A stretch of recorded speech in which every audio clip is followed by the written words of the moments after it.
Well, welcome to ATG Live, your Thursday night home for Star Wars news, Star Wars guests, Star Wars conversations, Star Wars nonsense, and dare I say it, chugging beers with action figures in them, also Star Wars related. I am one of your hosts, Nick Milkey. I am joined tonight by our good friend and resident producer, host, man of multi-talents, Mr. Chris Ryans. Pete is unable to join us this evening, but if there's anybody that's really honestly more handsome and able to fill Pete's chair, Chris is right at the top of that list. Chris Ryans, how are you, my friend? Nick! Doing good, man. Outstanding. It's so good. How are you? How are you, Nick? I am eking my way through the hellscape of life that we are all working. It is 20. I was just saying to a friend of mine, 2025 be 2025, and it's yeah. I'm doing my best, but I will say that in the midst of some of the nonsense that we are seeing, I am buoyed by my weekly opportunity on Thursday nights to spend time not only with you, with Pete, with the amazing guests that we get to hang out with us, but all of our friends that are hanging out in the chat. I see Eric is here adding some commentary right away. Matt is here. Jeff sent us a message. Jeff had to bump off and do his SEC college football podcast, whatever that nonsense is. Sports ball. I know what that nonsense is because he's a fan of my arch enemy. As an Auburn Tiger, he's an Alabama Crimson Tide fan, and it's a problem. And our guest tonight is actually a Texas A&M guy, so we're going to try to be careful not to get into that too. But sports ball Thursday night, we are here. We are hanging out. Before we get into the rest of the show, and I'm excited because in just a minute, we're going to go ahead and bring Brandon in because he is going to join us and hang out for the entirety of the show. Lots of fun stuff to do tonight. But Chris, before we do that, we always plug stuff at the top of the show. We get it out of the way so that nobody has to fool with it and listen to us the rest of the night. If you are watching tonight, first of all, thank you. Welcome. We are so glad you are here. And the best thing that you can do, the best plug I can give you, the holistic top to bottom, soup to nuts, however you want to say it, is to go to the sswnetwork.com. At that location, you're going to find stupid merchandise with silly t-shirts on it, news of the week, which we're going to get into in just a few minutes. You're going to find a connecting point to our Patreon program, which for as little as $3 a month, you can join us live and early when we record episodes of Around the Galaxy podcast. We send out swag throughout the year. We do some meetups. We try to make it something of value for you that as you tune in and throw a couple of your dollars our way to help us put on this little nonsense that we like to do. You can find all of that there. You can also find not only on that website, but at the top of your screen right here is our voicemail line, 504-321-1501. If you call that and leave us a voicemail, there's a really good chance that we will play it. You can talk about how stupid my haircut is. You can talk about your favorite part of Star Wars. You could have a burning Star Wars thought that wakes you up at 2 a.m. on a Tuesday night.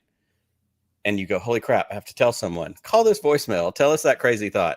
Matt's in the chat. Matt stops people outside of the liquor store in Oklahoma where he lives, and he asks them questions about Star Wars. And my favorite is, he usually couches it with, I stopped some people outside the liquor store that's next to my son's karate dojo in Oklahoma. And most great stories start that way.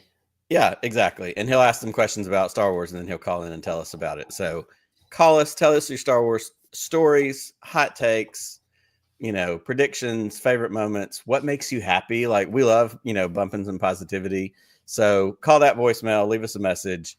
As far as social media goes, there's, from day to day, there's really no telling which part of it is good, which part of it is not.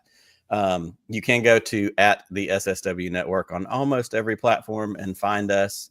And the last thing I'm going to push before we stop talking about us is YouTube. We do have super chats now. We haven't received one yet because here's the thing. If you make a comment, I'm still going to put it on the screen, whether you pay for it or not. If you send us a super chat, that's fun. And we'll be like, holy crap, somebody spent money to send us a super chat. But we have that capability now. So if you want another way that you could support the show, give us another reason to come up with a stupid t-shirt name or a sticker design that we can then turn around and spend money on to send out to you. That's a great way to help support that. So super chat, Nick, social media. Yes, sir. What if someone sends a super chat and just to make it a little bit different, you read it in a funny voice. Ooh, challenge accepted. Yeah. Terrible at accents and voices. Actually, I could do a Kermit the Frog. I could probably do a terrible Yoda. I could probably do a really borderline racist like attempt at being Lando Calrissian. Not going to do that, especially on this show. I'll handle that one. Yeah, that's it. Keep it safe. Chat, I will read it in a weird voice. I could do a terrible Cockney accent. I was doing that with my kids in the car the other day, and they laughed just because I think they wanted me to feel good. So there you go. That's a great choice tonight. Weird voice. And if you don't want that, you can also request to just have Chris read it as the actual Lando Calrissian. So you have that option available as well. I could do that. That's right. We will dance for your dollars is basically what we're saying. Yep, that's it. That's the way it works. So before we go any farther, I am going to bring in our guest for the evening who is here to hang out with us tonight. He's been on the show a bunch of different times. We've talked about a million different things: Indiana Jones, Deep Dive, Star Wars, you name it. Brandon Wainerdi from Talking Bay 94. He has some of the most amazing interviews. He writes for StarWars.com. A little bit later in the show, we are also going to get into the fact that he was one of the writers on the newly released Star Wars Encyclopedia. I also know he has some other projects in the work. I don't know if he can talk about them or not, but we'll throw it out there and we'll see. And if not, no problem. But joining us as our third host for the evening on the show, I'm glad to welcome our friend Brandon Wainerdi.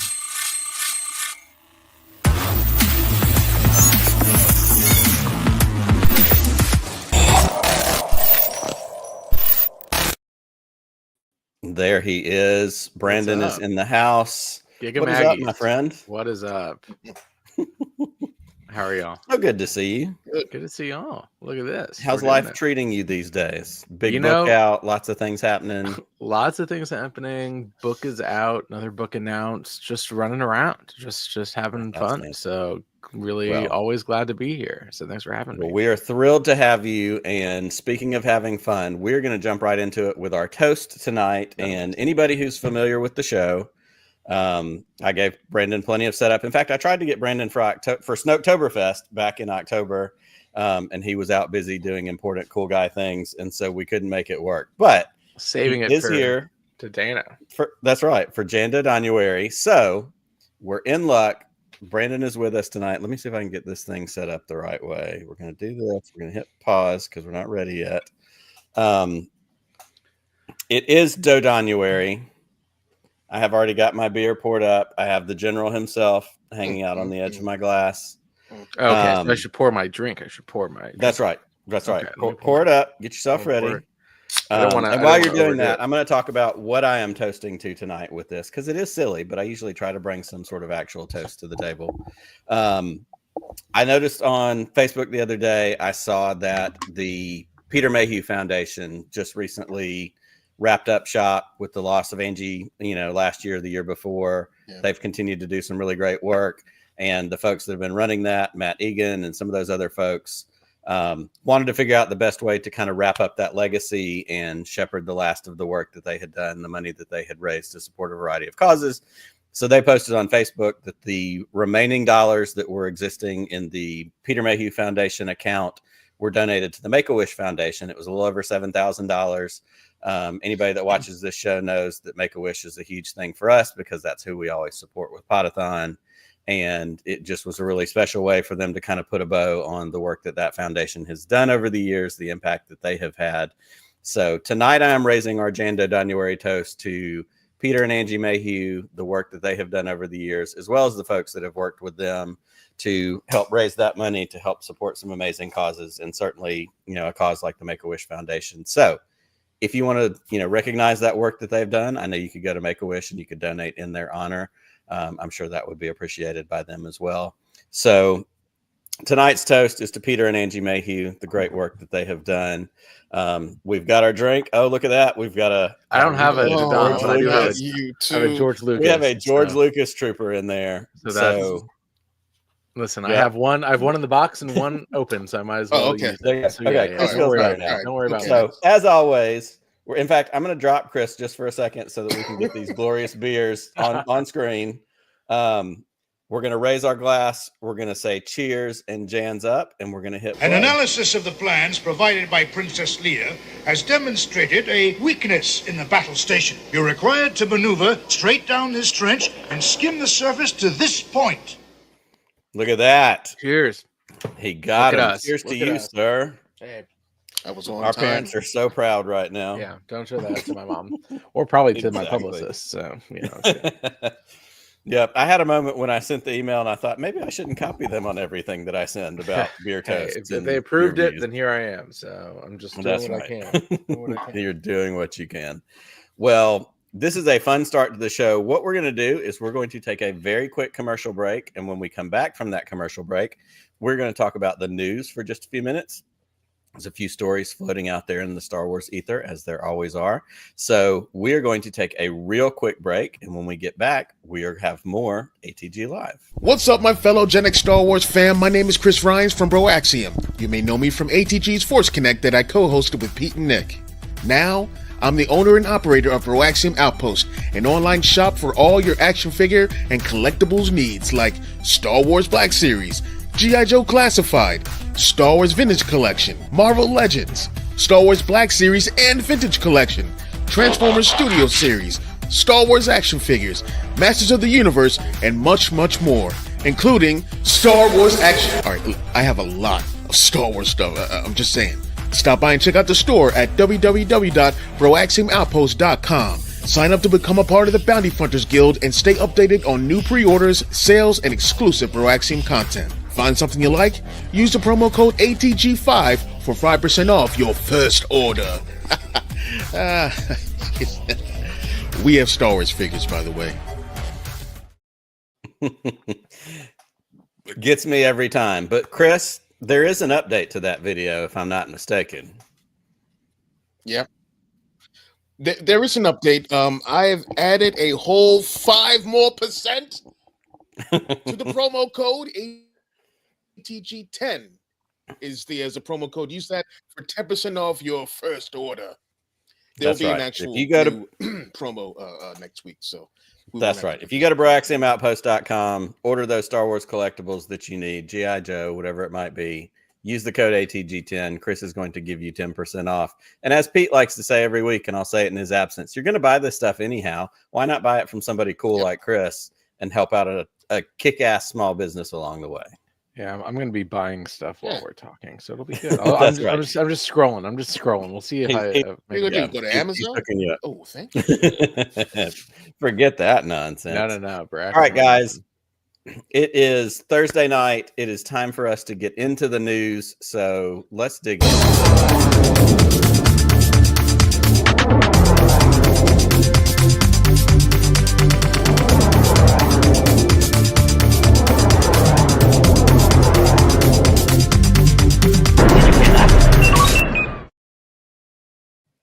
Well, as always, it is another week with the news that is going on. We have you updates on the Rey movie. We have streaming numbers from the Acolyte and the possibility that our favorite cultural stereotype junk dealer might no longer be with us. There is a lot to cover, so we are going to jump right in. And don't forget, all of these stories and more can be found on our website, the sswnetwork.com. As you can see right here, our first story as we jump in tonight, guys, we're going to start with Watto. I mean, why not? Let's get this thing out of the way. Did Vader kill Watto? The new Star Wars comic sparks fierce debate. Marvel's Legacy of Vader series, set between The Last Jedi and The Rise of Skywalker, has ignited online controversy over a single image. The upcoming comic, written by Charles Soule, features Kylo Ren retracing Darth Vader's steps across locations like Mustafar and Tatooine. But it's the suggestion that Vader may have killed his former slaver Watto that has the Star Wars community in an uproar. A sneak peek of the Legacy of Vader #2, shared by Marvel editor Mark Panacea, shows Vader in a striking red-hued panel, seemingly confronted by Watto on Tatooine. The art implies that Vader returned to the planet to settle old scores, sparking heated debate, did he kill Watto? While some fans cheered the apparent act of vengeance, others argued it is unnecessary to revisit these events. However, long-time readers of Marvel's Darth Vader comics urge caution. Red panels often depict symbolic or imagined moments rather than canon events. Writer Charles Soule addressed the speculation on Blue Sky, warning fans not to assume anything definitive unless explicitly confirmed. He said, "Remember, red does not always mean real." He hinted that referencing previous Vader comics where similar imagery proved to be visions or internal struggles. This controversy follows Soule's earlier comments about Kylo Ren hunting an Order 66 survivor in the series, which also sparked misunderstanding. With Legacy of Vader #2 hitting shelves on March 12th, fans will have to wait to see if Vader truly confronted Watto or if it's another case of artistic misdirection. Until then, the Star Wars fandom remains, as usual, lively and ready to roll. Guys, does Darth Vader kill Watto? Brandon, I'm throwing it at you first. Man, and then we're going to come to Chris, the resident comic expert. If Watto is dead, then what's the point of watching? What are we all doing? No, I was lucky enough. If we're assuming Watto is dead, I was lucky enough to meet him. Is that a month ago, 2 months ago, when I was on the George Lucas talk show, and I was able to spend 2.5 hours with the real Watto. And so if it is true that he is dead, that is very sad. It's tough. R.I.P. We'll find out. I'm very excited. I am very excited for Legacy of Vader. So it'll and talk about another you made it moment. You were on the George Lucas talk show, right? I know Patrick. I know Connor. I watch that anytime those guys get together and do stuff. And first of all, they're having a huge run right now. You know, not only did they get Brandon Wainerdi on, but if you looked at any of the guests that they have had on over the last, few months, like all kinds of stuff that you're sitting there going, how did these people end up here? And I was like, oh, cool. I was there as well. No, they're really good. It's incredible. Really I did. My brother just got married this weekend, so I saw a bunch of like family friends and people that that know me that see what I post. And two of those people thought that it was the real George Lucas, which was very funny. I told Patrick, one of them who watched, he was my roommate's or my brother's roommate, and so he watched 30 minutes of the show next to my little brother while I sent the link to my family. And he also thought it was the real George Lucas, and he was like, "That's crazy, man! Congrats!" So I was like, "I mean, no, but yeah, thank you." So it's a testament to their comedic ability. Unbelievable, but also art. Well, Chris, that's right, Chris. What about Watto? What do you got for us? You're our comic expert. Look, I've been a fan of Star Watto for like the past what has it been 48 years now. I can't believe that they're going to take the titular character from this. Wait, it's called Star Watto, right? Or is it called Star That's Wars? it. Star Watto. Yeah, you got it. Yeah. No, for real. Why would anyone be surprised? Vader's trying to cut everyone out of his life, any kind of attachments, any of that sort of stuff. Why wouldn't he? And if he did, all right. I mean, the galaxy just keeps on going. It's like if he did, that's right in the character with Vader. Anakin wouldn't have, maybe, but Vader definitely would. So why wouldn't he? If it's a vision of the Force, cool. If not, all right. Just let the story be told. It's Vader.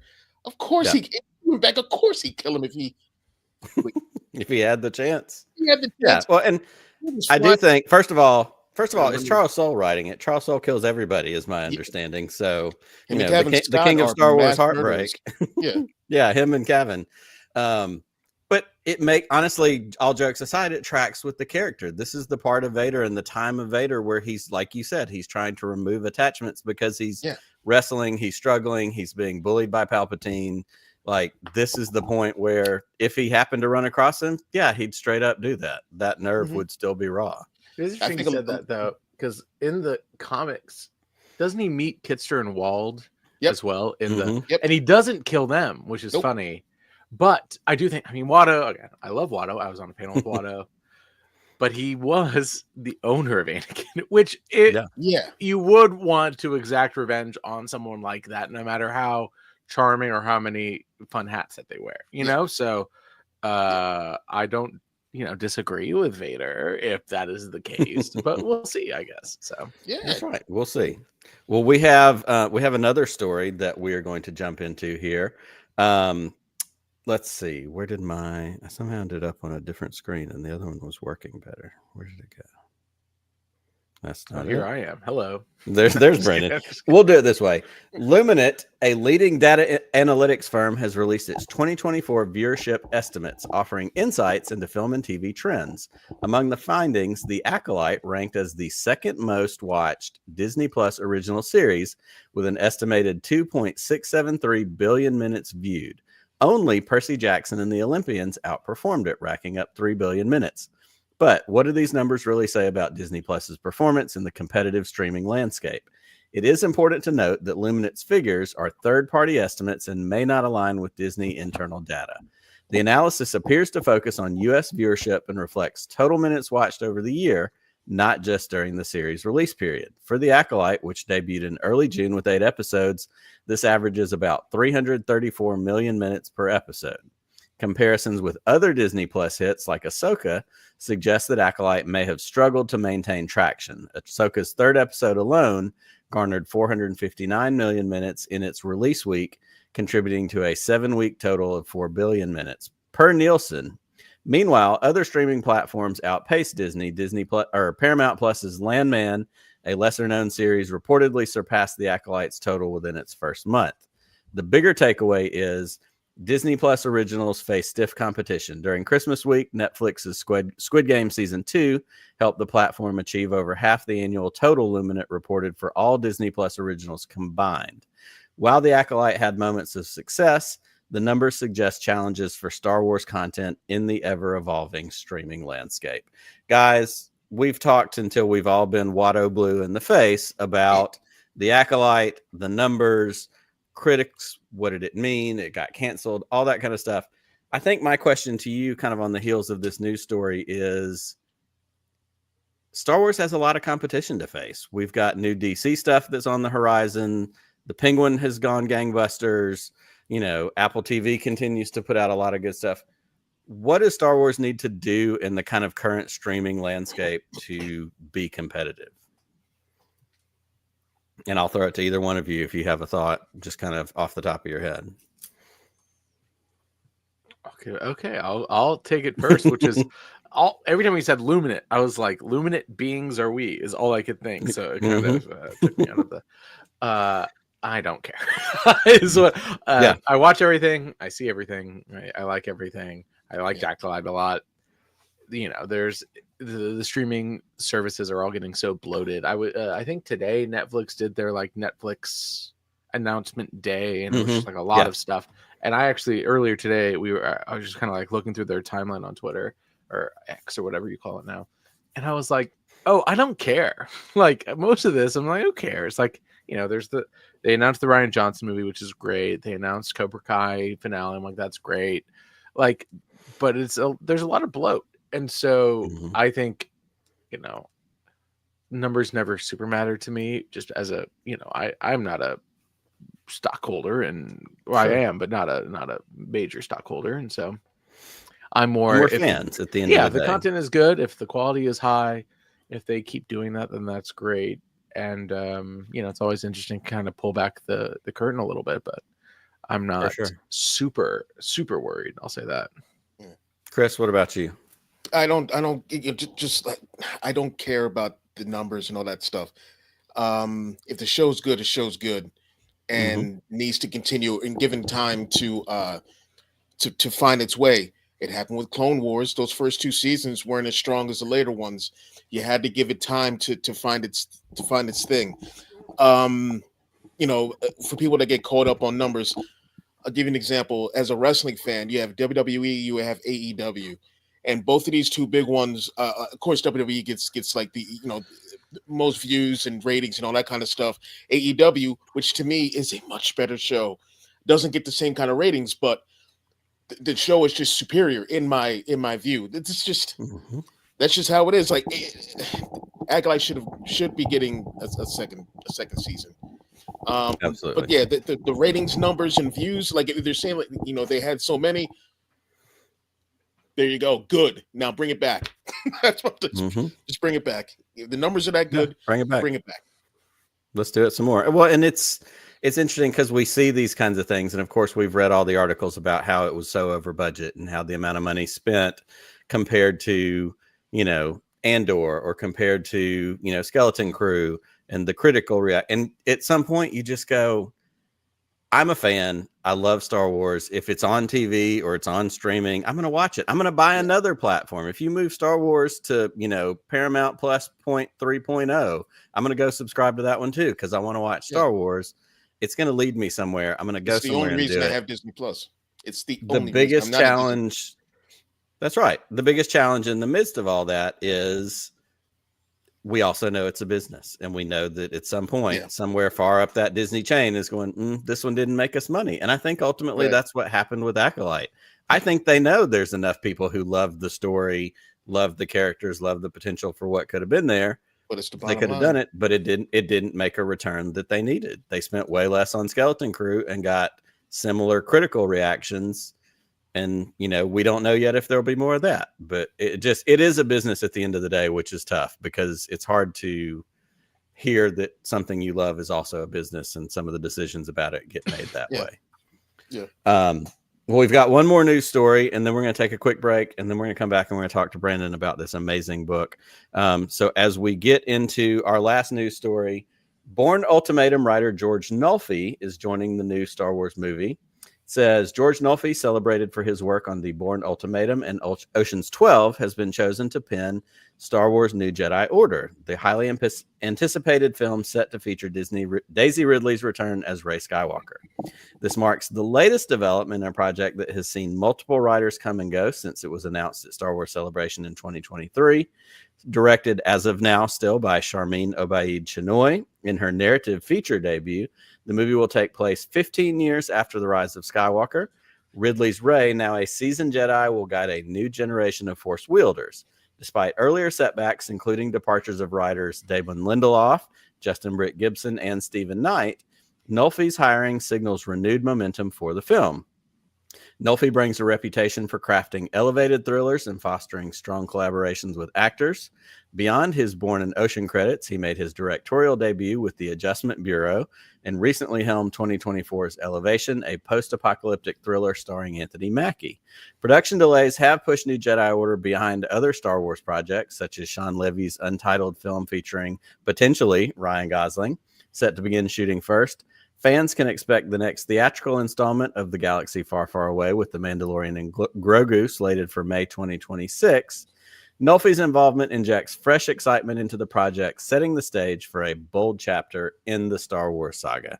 Guys, for me, right off the bat, I like that there's still things happening. I like the fact that this isn't being rushed and fast-tracked and trying to, let's get this thing out before the end of the year. I think it's interesting that we've had multiple writers, but we also, so far have kept with the same director from the beginning. And I think that there's, some synergy to that as far as the director wanting to land on a story that they feel good about, that's going to tell the story that they feel like they want to be able to tell. And so those changes aren't small. Damon Lindelof is not small cookies. Stephen Knight is not small cookies. So it's interesting to me, some people would say this is turmoil. Some people would say, nothing's ever going to happen. To me, this feels like proof of life. This is still happening and things are still going on. How do y'all feel about that? I mean, as maybe the world's biggest Ocean's 12 fan, I'm feeling great, man. I'm feeling good. That's a good movie. Good news. It's a good movie. Maybe Rey pretends to be Daisy Ridley when they're trying to break into a Jedi temple, and they're like, "Wow, you really look like Daisy Ridley." It'll be great. And I also actually really like Bourne Ultimatum. And then I went and looked his first credit, I think, is Timeline, the Michael Crichton adaptation, which is a book I really liked. And I made my entire family go opening day to see Timeline, and they were mad.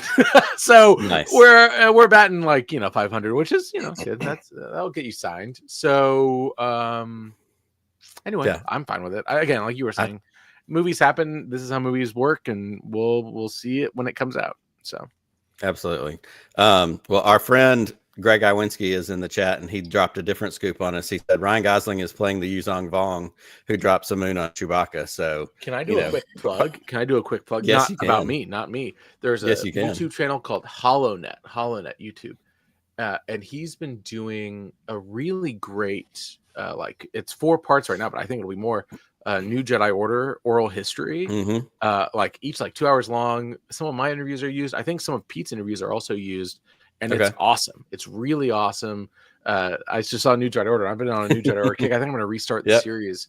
Absolutely. So if anyone has even a tiny bit of interest, it's very well produced, and I highly recommend it. So sorry to derail. Check that out. No. It is the kind of content that I love. So, Chris, what do you think about writer changes in a story like this, and maybe the fact that we've got solidarity with the director so far? Cool. Gimme. I don't. That's just it. Give me the movie. Give me the movie, man. Like just. Like changing writers, whatnot. Yes. Like Yes. See, Grogu agrees. Yeah, this change, that change. People are like, oh, it's never going to happen. I don't care about that news. Like sometimes I don't even want that stuff to get out. Just give me. Give me. Oh, it's in the chat. One of his chats. Boom. Where's it at? There it is. Yes. Yep. Eric agrees. Let's Gimme. go. That's it. Yes, I agree with you completely. I think that, again, for me, this is proof of life. Take your time. I've said this before recently, too. I'm willing to miss Star Wars for a little bit. Take some time. You don't have to give me a new something every 4 months. If you do, I'm going to watch the hell out of it.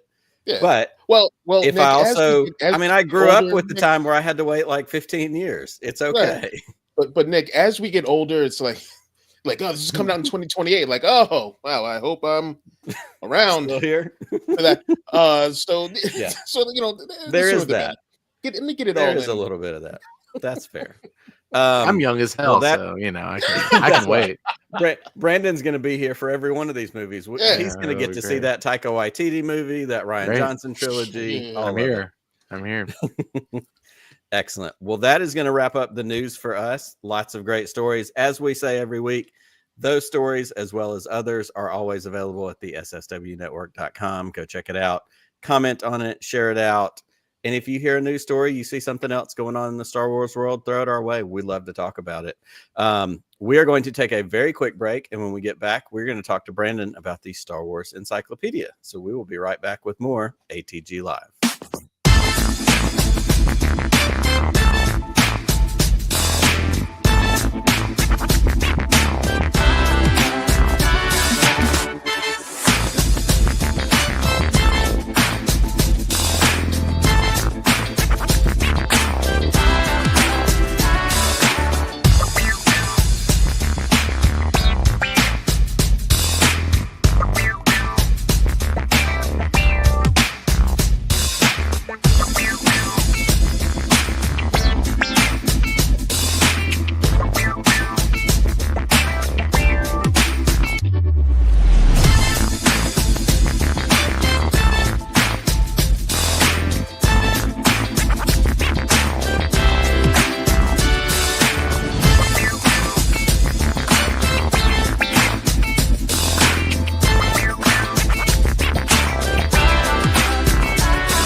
Welcome back to ATG Live, your Thursday night home for all kinds of Star Wars nonsense, whether it's drinking beers with action figures in it, talking about the news, or as we're doing right now, talking with amazing guests.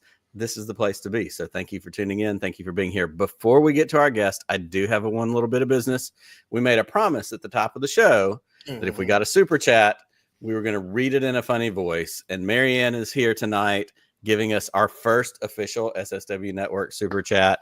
I think we're going to go Kermit the Frog, and this is going to be so terrible and so embarrassing. But here we go. Hi ho, cheers from Cuthbert the Corgi here. Marianne, thank you for your super chat, and it ain't easy being green. That was awful. I'm glad y'all didn't react. That's better than the new Kermit, so I'll take it. Yeah. Well, it's what we got. Marianne, I'm sorry, but thank you. Thank you for your support. We can circle back at the end of the show and get Chris to do it as Lando, and it'll be way cooler. Tonight, Brandon is here. Yeah, fanboy nailed it. Yeah, All right, we're getting all kinds of sarcastic. We're gonna kick all these people out of here. Brandon Wainerdi is here tonight, and Brandon, you know Brandon from Talking Bay 94, which is an amazing Star Wars podcast. If you're not listening to it, I don't know what you're doing with your life, but you should get on it. Brandon writes for StarWars.com. Brandon writes books, does all these cool things, and Brandon most recently is one of the authors of the Star Wars Encyclopedia that I'm holding up right here for this camera. I'm not joking when I say this is a big ass book. It's heavy. It came in the mail. My kids tried to pick the box up. Like, Dad, what did you order? I'm like, don't worry about it. It's fine. Brandon, thank you so much for coming on tonight, certainly to hang out with all of our nonsense. But let's dig in. Let's talk about the book. Yeah. How did you get involved in this particular project? And tell us a little bit about the process of certainly collaborating. And just so everybody knows, because, you know, our Star Wars community is fantastic. Yeah, this read book them was out. written by a whole bunch of different folks. Dan Brooks, Megan Krause, Kelly Knox, Amy Ratcliffe, Amy Rickow, Brandon Wainerdi, I've heard of that guy, Dan Zier, Adam Bray, Cole Horton, Patricia Barr, Daniel Wallace, Ryder Wyndham, and Matt Jones. A bunch of those are folks that we've had on, have been friends with in this Star Wars space for a long time. What a great group of people to work with. Yeah. So tell us the story about how you got to be a part of this and, you know, some of that. Yeah, it all started around Star Wars Celebration London. I had done some work for the official Star Wars Celebration guidebook that was DK and timelines related, and that kind of put me on the radar of DK. I got introduced by a friend, and it kind of just spiraled from there. They were like, "Hey, do you want to work on a project? We'll email you after Celebration." And so I was like, "Sure, yes, I would love to." And it kind of just went from there. And really lucky that I've worked with some really great people that recommend me. And then the process itself, you just named a bunch of really great people. The people near the end that you mentioned are the people that worked on previous editions. So there's a lot of bones that were already kind of created that we built on. So then the first 5 people I think that you named are the ones that worked on the most recent edition. And from there, we kind of updated old editions, right? Obviously, like Obi-Wan Kenobi has had a lot of different editions since the last one came out, which I think was Last Jedi-ish time. And then we added every new entry and we updated everything. And it was a really big team effort. We all kind of divided and conquered. And it was a really kind of a blast of a summer. Oh, no doubt. And that's something that I want to dig into for a minute too, because like you said, like the Star Wars Encyclopedia has been around for a while. There have been multiple versions. So you guys didn't come in and build this thing from scratch. Like there was a structure there, there was a format there, but there was also a lot of things to add. And I know when you and I were emailing back and forth and talking about, you know, parts that you worked on, I think you said, you know, a lot of the stuff from Rise, like you had a lot of connection with, you know, working on those parts. What is it like not only to collaborate with multiple people? I know y'all all live in different places. You know, it's not like you got to sit around a conference table for, you know, weeks on end and go, hey, you know, it's not a writer's room. It's not Saturday Night Live, Right. Which would be awesome if it was. But, you know, not only talk about collaborating with those folks, but also building on something that exists. Yeah. And so this volume used to be, I believe, called Ultimate Star Wars. So that's what we built on. Okay. And from there, it really became us each choosing our own lane or being assigned our own lane, right? So like, for instance, I play video games, but I don't have like a PS5 or a Xbox. So I haven't played the more recent video games. And so people that are experts in that took that over, or High Republic people took that over. And so we all kind of took our swim lanes, and then a lot of communication between us, though, of just how are we approaching things? What's the tone? What's the, you know, challenges we're facing, or the ideas that we have, or, hey, you should think about this. And like all those people you just mentioned are the biggest, coolest people ever, really. And so just being a part of that mix, even a little bit, is so awesome to be able to send an email or DM or text and ask their advice or ask their opinion, right? This is my first Star Wars book. And so it was pretty new ground for me. And it was it was a summer. I got back from Celebration end of April, and that summer then was really kind of the brunt of the writing. And it was a really kind of beautiful collaboration. And you know, I watched, I think, Rise of Skywalker 20 times writing this, you know, and so it really became this kind of beautiful thing. It was like summer camp sort of, except all virtual. It's good work if you can get it, if we're being honest. Exactly. I'll take it. Yeah, for sure. So let me ask you this. These books have been around for a million years. I had the blueprints when I was a kid in the 80s. I had, the cross section, the cutaway books. You're a younger fella than I am. Were these books a part of your growing up and your early Star Wars stuff to have, visual dictionaries and, some of these kind of things that helped you when you weren't watching a movie dig into Star Wars? Is this something that was a big part of your growing up Star Wars life? Yeah. And I think DK as a publisher is kind of the foundation of that. I actually, again, I don't want to keep saying my brother got married this weekend, but my brother got married this weekend. Hey, and it's a big deal. It's worth saying. My aunt was there, and my aunt used to work for DK back truly 25 years ago. And so for Christmas, we would always get the visual dictionaries, and the cross-section books, because that was who she worked for. She would always send them to me. And that was, I just like poured over them. They were like Bibles. And it was those. And then Del Rey put out those essential books. It was like essential technology, essential guide to droids, all that stuff. And so both of those combined really kind of like fomented like who I was as a Star Wars fan and what I loved, and being able to, again, to contribute in just like this small way is really, really incredible. I really cannot believe that I have been able to work on it even in this capacity. So 100%. Go ahead, Chris. Oh, I was going to say, that was the question I was going to ask was, as a Star Wars fan, as a longtime Star Wars fan, like, what is that feeling like to be given that opportunity to write for something officially for Star Wars, where it may not be something that is advancing the story, for like canon purposes and whatnot, but still to be like, be able to write something for Star Wars to educate the masses more. How does that feel? It's scary and it's empowering. And I mean, so the first experience I ever had with that was Star Wars Insider. So during COVID, I reached out to Insider and I transcribed a few of my Talking Bay episodes. I was like, hey, here's how this would look if I interview this person. And then I wrote it as an Insider article.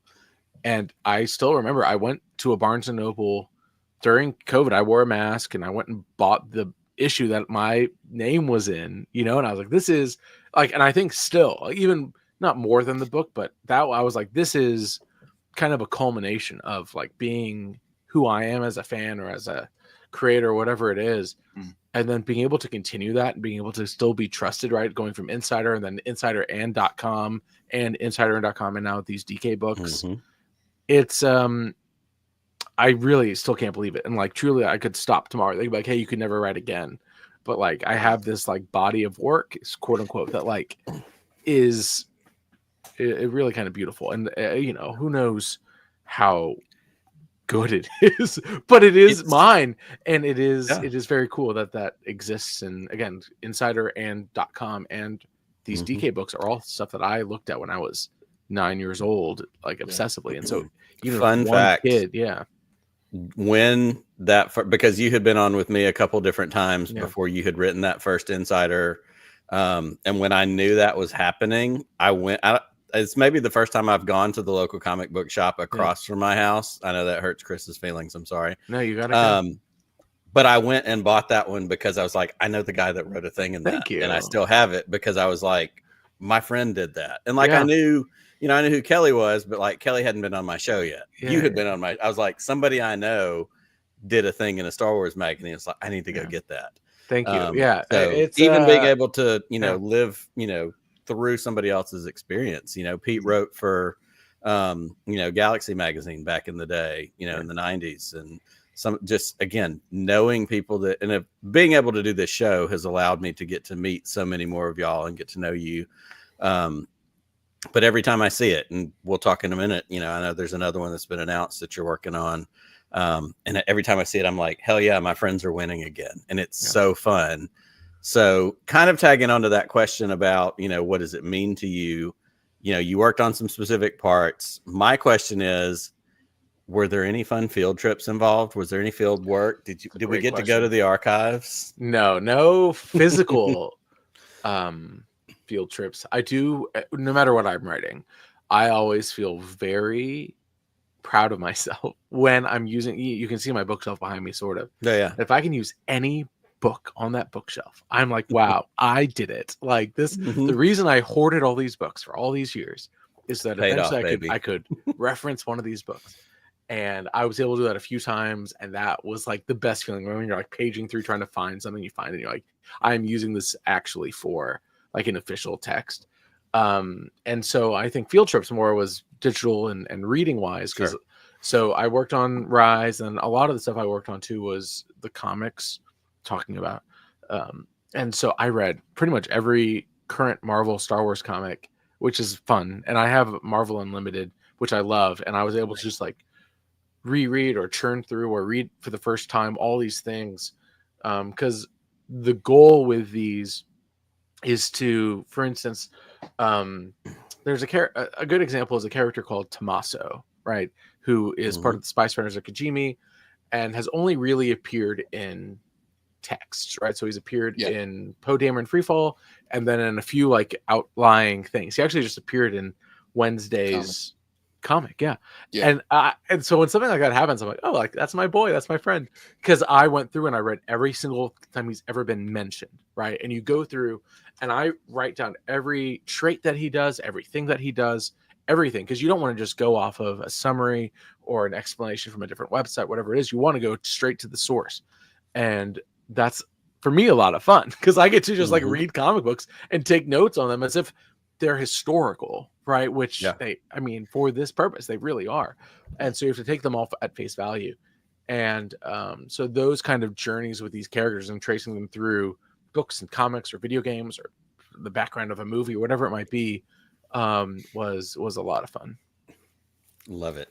All right. So there's a million amazing things about this book. I cannot encourage everybody enough. Go get a copy. Lift weights before you do. You're going to need help. Maybe bring a friend, team lift. But there's so much stuff in it. Characters, planets, names. If you ever want to just look at funny names of things because you don't know what the names are. And I love how in the intro part of the book, it talks about porgs and a bunch of other things. And they're like, yeah, how did you know those names? Because those names were never said on screen. It's because of books like this. Please go check out this book. We're not done with Brandon yet. We're not done with the book yet, but we're going to play a game here for a minute. You know, there's an old board game that I don't know how long it's been around. It used to be called Fact or Crap. And it's that game where you get somebody, you read them a couple of facts, you try to figure out which one is true. Well, this show wouldn't be this show if we didn't come up with our own version of that. So we're going to play a couple of rounds of a game we are calling Poodoo or True. Poodoo! It's true.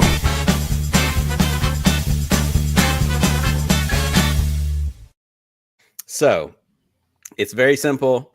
I'm going to give Brandon two facts. He's going to tell us which one of them is true and which one of them is Poodoo. And, you know, his fan card may be on the line. Chris, you may need to queue up that fan card revoked bumper that we've got sitting up there in the list.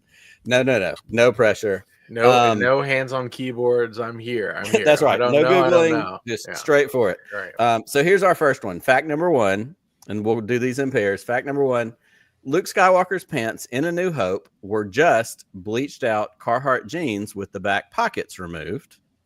The second fact in this first round is the Alazmec of Windset are pilgrims who descend on the lava planet Mustafar in the years following Darth Vader's demise to protect the ruins of Vader's castle.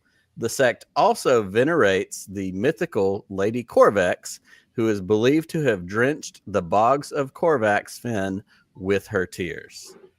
Okay, one of those is true, one of those is not true. One of those is true. One of those is true, one of those is not. Because here's the thing, I think, because I know that Luke's pants are like real world pants. I don't know if they're Carhartt or if they're Levi.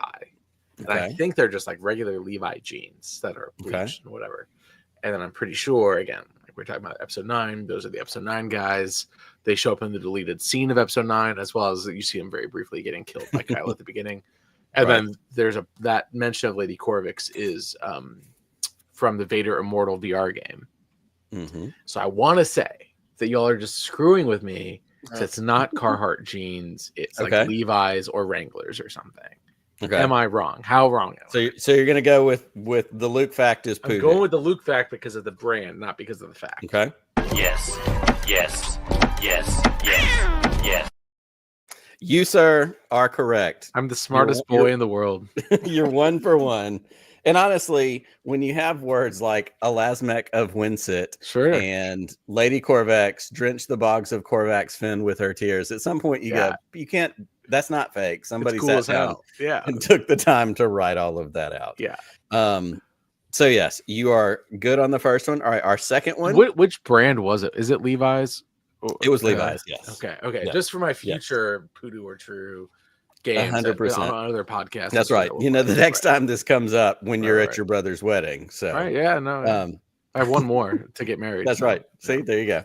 All right. So our next one is in order to get the resistance to the Senta Glacier colony, where he was an overseer, Bulio tells them he has a regulator for the Tanta V4 that Leia needs for the ship.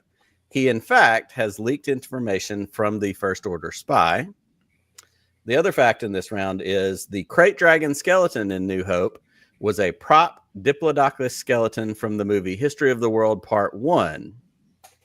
Which of those, Brandon Wainerdi, that's a great question, is Poodoo or True? Okay, because I don't remember the exact title of the movie, but it's like My Dinosaur is Missing or something. It's a Disney movie. Okay. And it was the wrong movie title. Okay. And Bulio, that was what Bulio did. As we all know, Bulio, our hero, our favorite person, has a Lego minifigure. So that is, he is a real 100%. person. But that is what Bulio did to get the resistance to come at the beginning of episode 9. So we're going with Bulio as fact and Bulio skeleton is true. And Yes. Look at this guy. 2 for 2. What this movie is why is they it? got him to write this What book. movie is it? Is called One of Our Dinosaurs is Missing. Okay. I should probably watch it. Is it on Disney Plus? You were saying that you don't watch anything on Disney Plus, Chris. Should we all watch that great tonight? question. What is that? Yeah. It's a Disney movie. It's a 1975 movie with Peter Ustinov called One of Our Dinosaurs is Missing. Okay. All right. Next round, we've got 2 more. Okay. So far, I mean, if I lose, at least I got 50%. So that's pretty good. You're batting 500. You're Hall of Fame at this point. The first fact: Ezra Bridger and later Sabine Wren's home in the beginning of Star Wars Rebels is a decommissioned communications tower. Agent Callus, operating as a rebel spy, also uses the tower as a base to send communications and intelligence to the rebels. And our second fact in this round is in Empire Strikes Back, a camera goof allows the audience to see that Luke Skywalker's lightsaber, a repurposed Graflex camera flash handle, was manufactured in New Jersey. Oh, man, that's a great question. Because I know it's a Graflex. I don't know where they were manufactured. Because I've been trying to get one. I've been trying to get my whole life. And I can't remember if Callus ever went to Lothal in that capacity or not. I'm gonna say it was a different state. Just knowing y'all, yeah. Okay, I see where we're going here. Yes. Yep, I can't, and this is why this was a challenge for me, is because I know Brandon knows a bunch of stuff, and so trying to find facts and trying to come up with a way to make this good. You're making me think. It's not your work. What it was New York. It was not New Jersey. Okay. Yep. Isn't that the same thing? Right don't people consider that the same? Aren't they mostly exactly the same thing? Yeah, I don't. We've got on. Yep, and we've got some folks in the chat. I need to come back to this. Fanboy is right. History of the World was 1980. Eric knows the answer. Fanboy says, ooh, y'all are playing along. You're doing good. All right, we've got one more round here. This one is, all right, our first fact. While working for the Empire, Lobot, a human, has an AJ6 construct installed into his head that helps him complete battle calculations quicker, but it comes at the cost of losing some of his personality. The second fact in this round is the blue milk, so popular at the cantina and on screen in Star Wars, wasn't exactly the cocktail of choice for the cast. According to Mark Hamill, blue milk was actually unpasteurized coconut milk commonly found in Tunisia. Blue food coloring was added to make it that sensational color. So, is it blue milk or is it facts about Lobot? Where are we on this one? Dang, I don't know. Let me just go with the Lobot fact. Okay. Well, I'm trying to remember the Charles Soule comic of like how he Okay. got that implant in the first place. And I can't remember, so I'm just gonna go with Lobot for now. Okay. Well, we are going. Yes. Yes. Yes. It is. And it was. So here's what I'm going to do. This is the most important part of this game. The whole point of this game is to plug that all of the correct and true facts from this game came from the Star Wars Encyclopedia. For the next time you're hosting a party, you need to play this game. Get this book, go buy it, write a bunch of questions, challenge your friends. Even if they don't like Star Wars, they don't get to leave your house until they answer some questions correctly. The blue milk in New Hope originally was actually what was known as long life milk, which was used by campers because it wasn't supposed to spoil. And according to Mark Hamill in a couple of different interviews, it tasted terrible, it was oily, and it was not an enjoyable experience. Huh. Okay. Good to know. So, this is all great. That pretty much tracks. So that was, and let's just play the bumper again because Pete worked really hard on making this for us. That was the first ever edition of Poodoo World. It's true.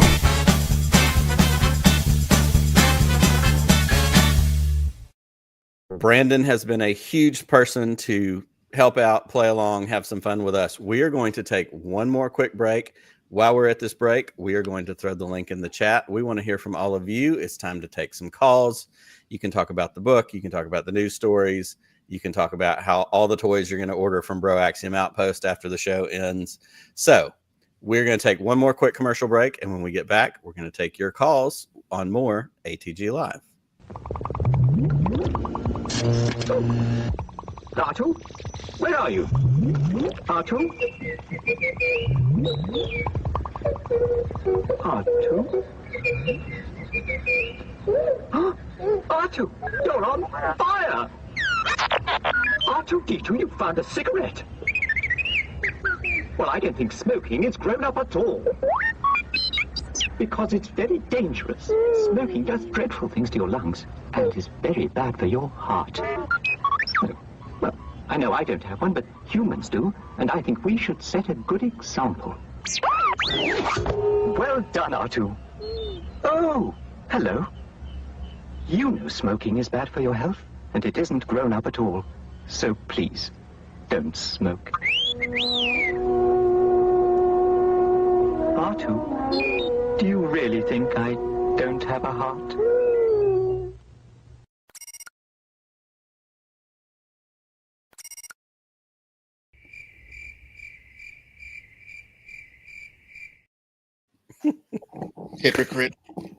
Hypocrite makes me laugh every time. Welcome back to ATG Live, your Thursday night home for all kinds of Star Wars fun, nonsense, great party games, whatever it is that you need. We're your one-stop shopping source for all of those things. I have dropped the link in the chat. We want to hear from you before we wrap up the night. We want to take some calls. So I can see we have our first caller waiting in the wings, to no one's surprise. So I'm going to hit this bumper and we're going to get him in here. Patch him through. Hi, I'm holding for General Hux. This is Hux. Okay, I'll hold. Hello? Hello? Yep, I'm still here.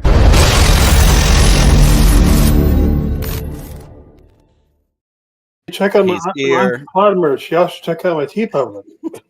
That's right. If you go to TeePublic, you can get your own Honest to Claude merchandise from Honest to Claude, Eric himself in the chat. Good evening, my friend. How are you? I'm doing very well. I'm glad to see all of you. We got Ludacris, we got Nick Ross, and we got Big Daddy Wayne in the house. A big, combination. But I'm glad that you had General Hux in the intro for me. You know why? Okay. Because you have a theory about Hux. Because something doesn't smell right here. Okay. Something does not smell right. All right. So, to me, General Hux may have been cloned. Okay. He may have wanted the Jango treatment. He wanted an army of him instead of Jango Fett's for the First Order. And if you're probably thinking to yourself, Eric, you're on meth now, Okay, you need help. Okay, just listen. Just listen. Okay. Possible. He's General reading my You've got mind. about Why? 30 seconds to make Why this. are sideburns longer in Last Jedi? Why is he suddenly talking about clones? It takes a month for you to grow like a centimeter of beard hair, but suddenly his sideburns are longer in the next movie. Just a day or two later, something fishy. And maybe there was a conflict between him and his clone, and he the original comes back, and that's why he's so like the idea of like, oh, I just want him to lose is like because he had the conflict with literally himself. And maybe they smash a little bit, and you can take Star Wars incest from a cold dead hands, but like there was a conflict there. Boring conversation anyway.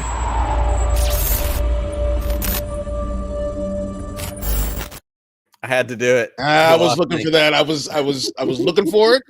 And I could not find it. We love you. You lost me early on, and then we ended up with Star Wars incest, cold dead hands, and it was time to go. So huge thanks to Eric for calling in. I am sure we will see you again next week, but we had to keep that one moving along. The link is in the chat. If anybody else is hanging out and wants to give us a call, we would love for you to do so. In the meantime, we do actually have another super chat. I'm going to put this up on the screen, and Chris, I'm going to get you to read this super chat as Lando, because this is actually a question for Brandon that I would love for you to throw at him in a much more respectable way than my ridiculous Kermit the Frog. This is from our friend Greg, Fanboy Cantina, who was on with us last week. So, Brandon, this is a question for you. All right. Favorite fun fact while learning? Well, let me do that again. Let me start off again. Cut. Do it again. Favorite fun fact learned while creating the book? Thank you, Lando. My favorite fun fact when I was researching Pommet Warwick. Pommet Warwick is, of course, Wicket's son, who appears at the end of episode 9. That they still believe in, like, the Ewoks of what's that called? Bright Tree Village is there. That they still believe in the Golden One as their deity after all this time. And I was like, kind of makes sense 30 years later, but I did get a kick out of that. So if that's my favorite fun fact, Fanboy Quintina, then I think that's what it is. Yeah. That's really cool. That's awesome. So looking at the book, and as we get ready to wrap this up, I want to talk about, I know you've got another book that was announced. I think I saw it on some of your social media. Talk to us about what you're working on.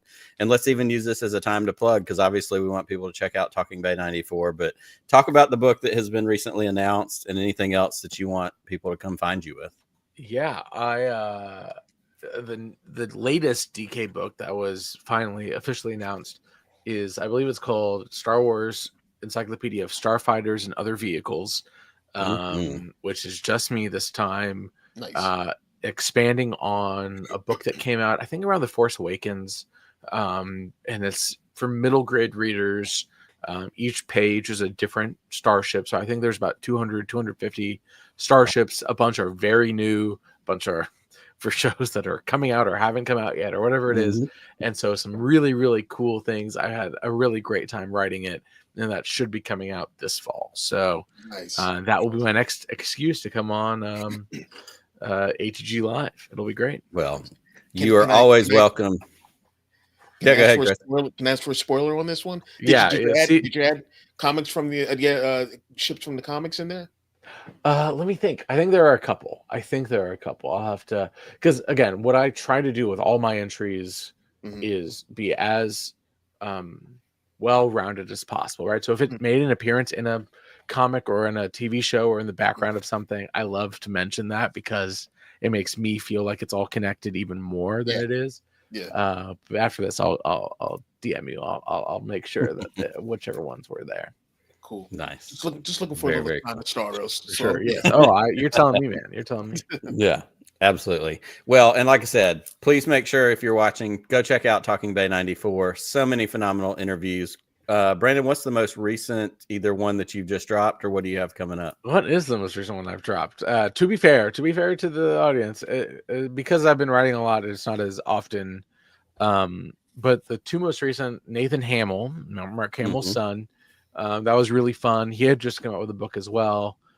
So we just kind of talked a lot about all of his artistic inspirations. And then the one before came out kind of the same weekend as the encyclopedia, and it's Dr. David West Reynolds, who wrote the original visual dictionaries for DK, and he kind of established like the tone, the language, how we think about Star Wars in a nonfiction capacity.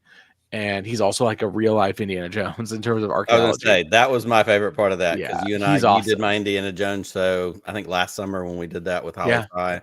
And so when I saw that pop up in my feed, I was like, this is going to be really good. It was really great, and he's really great. And so and then there's more coming out this year, but those are the most recent for now. Excellent. Are you headed to Japan in April?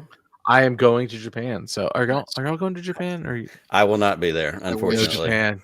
I'll buy enough collectibles for all of us, I'm sure. So oh no. But yeah. There he is.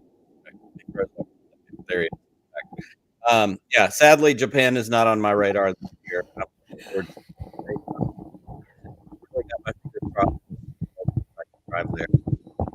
But we'll see. You never know what's going to happen. You never know. Also, because you talked about Nathan Hamill, my favorite right here over my shoulder on the back wall is my $10 Nathan Hamill Star Wars print that I got on Facebook Marketplace. That is signed by him with Yoda and R2, hanging out in the background. So love it. Awesome. Well, we are going to wrap up the show. Chris, I know that Bro Axiom is in full swing all the time. There is Shooting the Poodoo on Sunday nights. There's Bro Axiom Gaming. At this point, it seems like 3 or 4 nights a week. Y'all are always playing games, hanging out.